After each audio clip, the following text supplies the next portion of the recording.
In today's video, I'm going to teach you how to unblur images and videos in Grok. We'll walk through a simple workflow inside Grok's chat interface, where you can upload a blurred photo or video and guide the AI with a clear prompt to enhance it. Keep in mind, AI enhancement can sharpen details and reduce noise, but it can't magically recover information that was never captured. Always use this responsibly and only with media you own or have permission to improve. Start by opening the Grok website in a modern browser. If you see a sign-in screen, log into your account so you can access all features.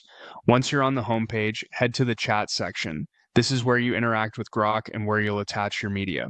Think of it like a conversation. You'll share the file and then describe exactly how you want it improved.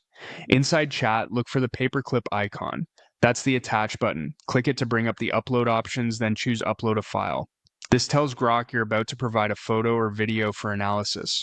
Common image formats are typically supported, and many platforms also accept standard video files, though file size and length limits can apply.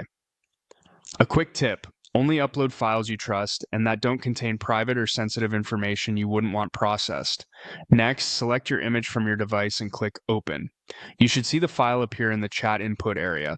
Take a moment to confirm it's the correct file. If you pick the wrong one, you can cancel and re-upload before sending. For videos, the process is essentially the same. Select the clip you want Grok to analyze. Now type a clear, specific prompt and press Enter. The prompt is where the magic happens.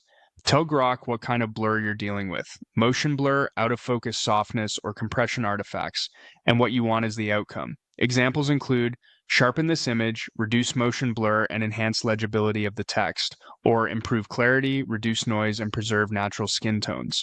For videos, you can add guidance like: stabilize and enhance sharpness across frames while minimizing flicker. The more precise your request, the better the result. If there's a particular area that matters most, like a sign, face, or product label, call it out in your prompt. After you send the message, Grok processes the file and returns the enhanced output. Review the result, and if needed, follow up in the same chat with refinements such as a bit less sharpening, reduce halos, or enhance only the center region. When you're happy, save your result using your browser or platform's standard save options. That's it. Open Grok, go to chat, attach your file, select it, and guide the enhancement with a clear prompt.